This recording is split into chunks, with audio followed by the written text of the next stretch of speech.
We're on Maasrot, Perek Hey, Mishnah Hey. 5th Mishnah in the last chapter of Maasrot.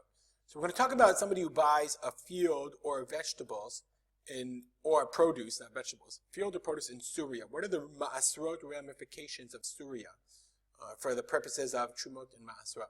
So first we have to understand is what is Suria? So I brought you a little chart, a little map.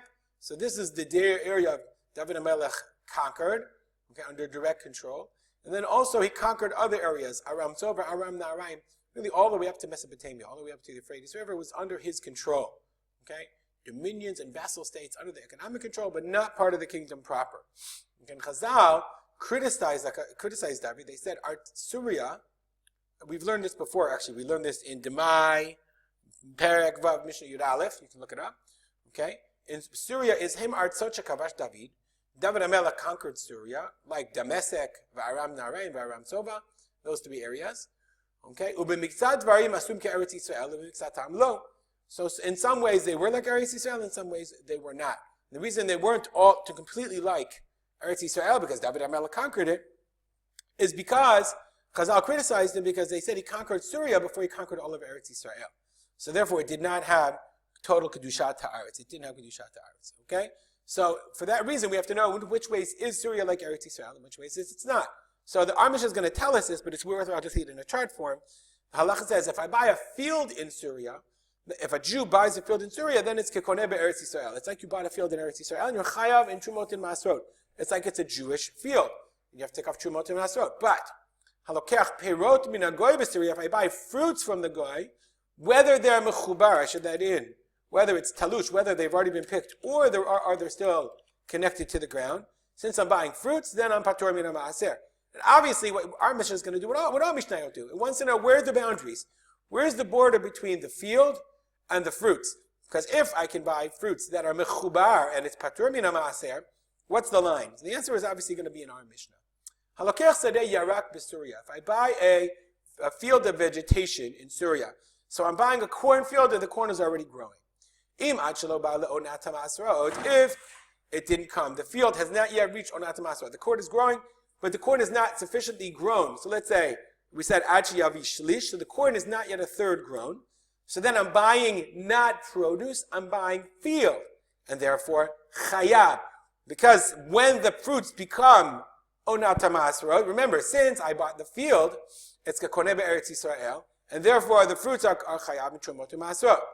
Okay, but umishabah le'onat ha'masrot, once if I buy the field already with the corn already half grown, it is onat ha'masrot, then yes, I buy the field, but the produce that I'm buying is already perot, and it's patur min ha'maaser as we've learned.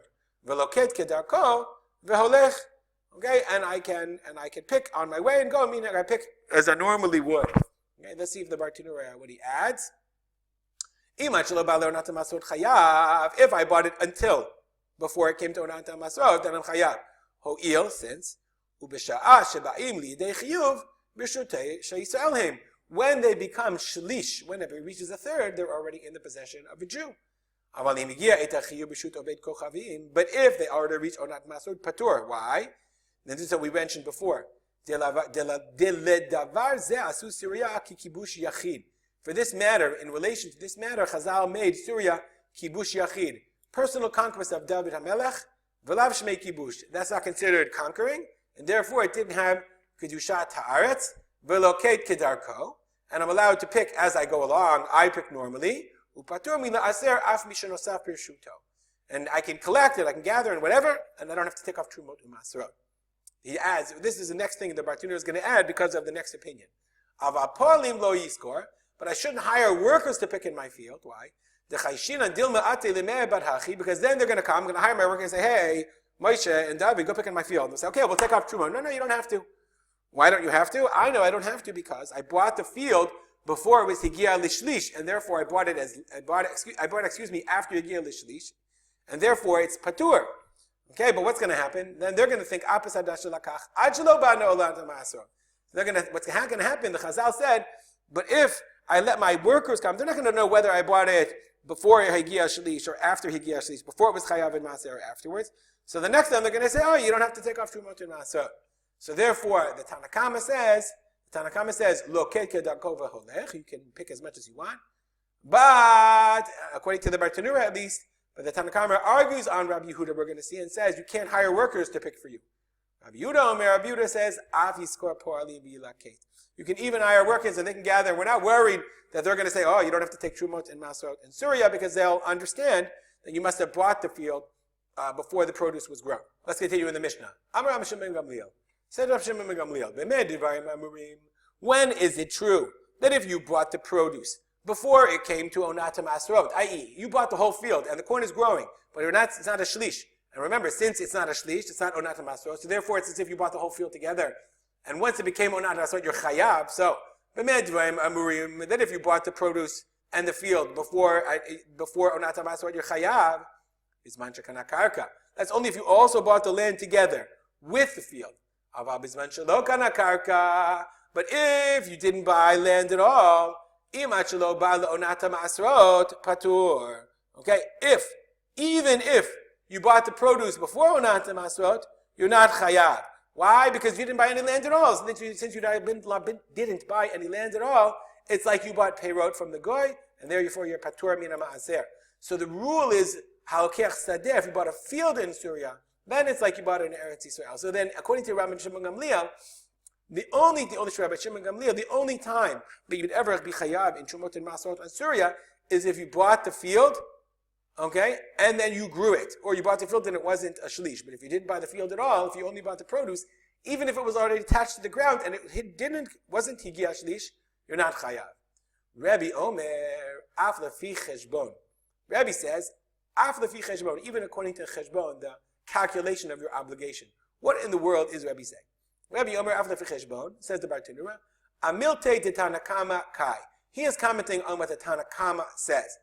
Okay, the Tanna Kama said, okay, im lo ba lo onat Maasrot chayav, umishav lo onat Maasrot patur. Remember, we learned it according to the Tanna Kama, right? If you bought the produce and it already reached onat Maasrot, you should take off Maasrot, okay, before you take off Maasrot. But if onat Maasrot had already come, then you're patur. Rabbi says the following: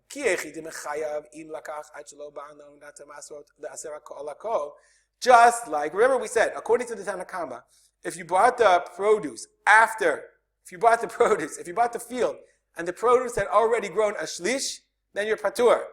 But if you bought it before, you're chayav. Now he says no.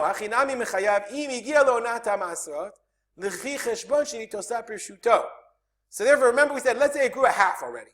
So if you grew a half already, it's Onat Maasrot, or is already in the hands of the guy, according to the Tanna Kama, and you're patur. Rabbi says, no.